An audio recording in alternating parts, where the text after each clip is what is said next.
Hello प्यारे भाइयों और बहनों, आपका मेहर टीचिंग में स्वागत है। मैं राजस्थान की रीट 2022 में जो हिस्ट्री की टॉपिक है वही चल रही है।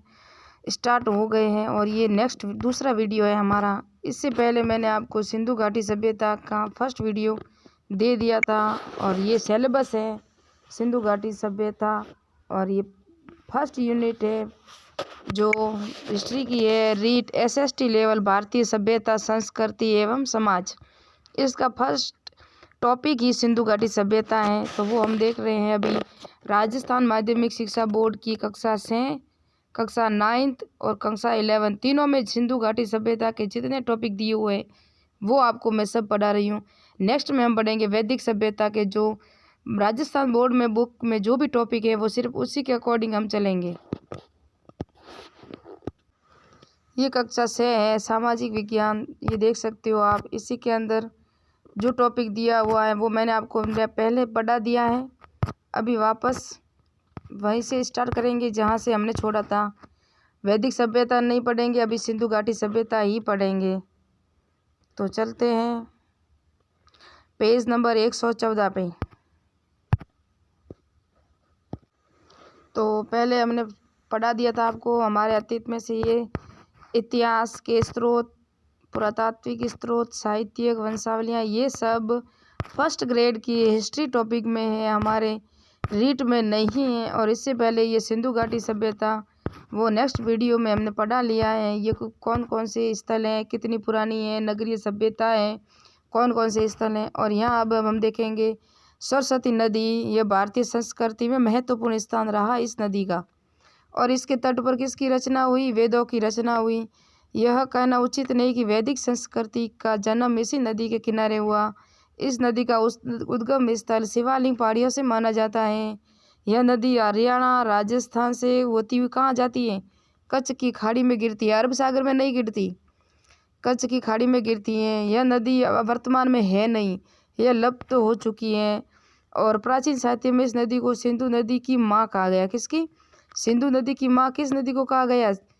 सरस्वती नदी को। नवीन खोजों से पता चलता है कि सरस्वती नदी घाटी पर सुसंस्कृत व सुव्यवस्थित सभ्यता का प्रादुर्भाव हुआ।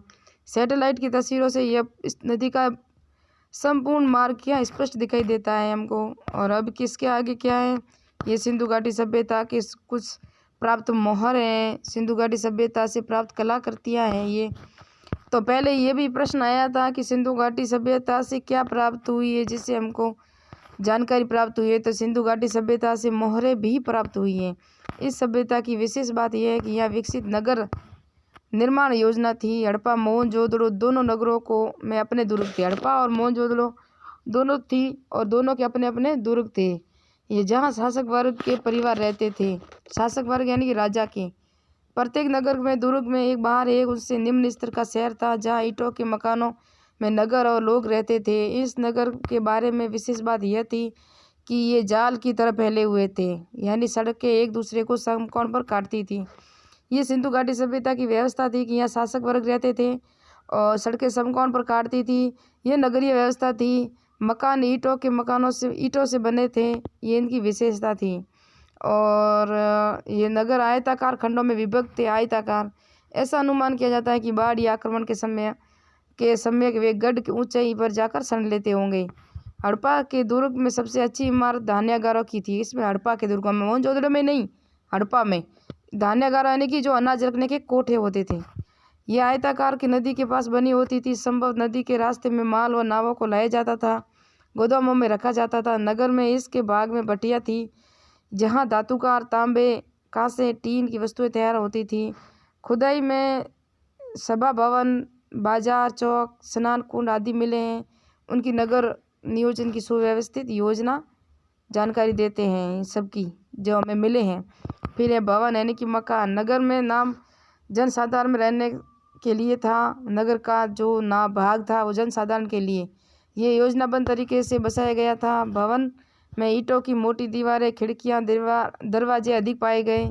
तेल के बड़े बड़े मटके, रसोई के पास नाली, जानवरों को रखने के स्थान भी भवनों में पाए गए। कुछ घरों में कुएं भी प्राप्त हैं। इससे पता चलता है कि घर के भीतर ही पानी सदैव उपलब्ध रहता था। मकानों में स्नानागार भी मिले हैं। खुदे से पता चलता है कि सभ्यता में 3 सामाजिक वर्ग रहते थे।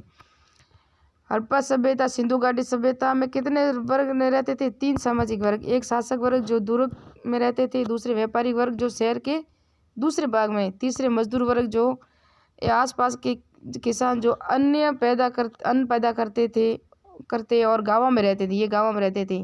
खंडहरों से पता चलता है कि वे भवन अपनी आवश्यकता के अनुरूप बनाते थे। भवन खुले चौड़े और बड़े होते थे। घर का गंदा पानी निकालने के लिए नाली प्राय जमीन में दबाकर बनाई गई थी। ये हड़प्पा सभ्यता थी। आप देख सकते हो किस तरह थी। जैसे कि ये नदी आ रही है, सिंधु नदी, और यहाँ हड़प्पा है, यहाँ मोहनजोदड़ो है, ये पाकिस्तान है, यहाँ भारत है। ऐसे होता था। अब इसमें क्या होता है, ये नदी हो गई। मैं आपको समझा दूँ अभी डिटेल से। ये नदी हो गई। यहाँ जो नदी के रास्ते होते थे ना, यहाँ आयताकार बड़े बड़े अनागार होते थे यहाँ, और यहाँ अनाज रखे जाते थे और ये नदी के किनारे होते थे, क्योंकि यहाँ से माल का आदान प्रदान होता था। अनाजों के कोठे होते थे और वो आयताकार होते थे। और यहाँ पे भी धातु गलाने की भट्टियाँ होती थी, क्योंकि इस नदी से किनारों से होके व्यापार आसानी से किया जा सके। ये क्योंकि सिंधु घाटी सभ्यता का व्यापार मिस्र सभ्यता, मेसोपोटामिया सभ्यता आदि सभ्यता से होता था, इसलिए नदी के किनारे ही होते थे। तो नेक्स्ट में हम पढ़ेंगे, अभी भवन पढ़ दिया हमने, भवन कैसे होते थे। क्योंकि भवन होते थे ना, मकान के अंदर ही कुएं होते थे, कहीं बाहर पानी लेने नहीं जाना पड़ता था। अब सिंधु घाटी सभ्यता का लुप्त होना, सिंधु घाटी सभ्यता समकालीन विशेष सभ्यता कौन कौन सी थी, और सिंधु घाटी सभ्यता के पूरा अवशेष क्या क्या थे, ये सभी नेक्स्ट वीडियो में हम पढ़ेंगे। Thank you watching my video बड़ा हो जाएगा, इसलिए छोटे छोटे पार्टों में हम इसको पूरा करेंगे। 6th क्लास के बाद हम 9th क्लास की लेंगे, उसके बाद हम 11th क्लास की, फिर सिंधु घाटी सभ्यता पूर्ण।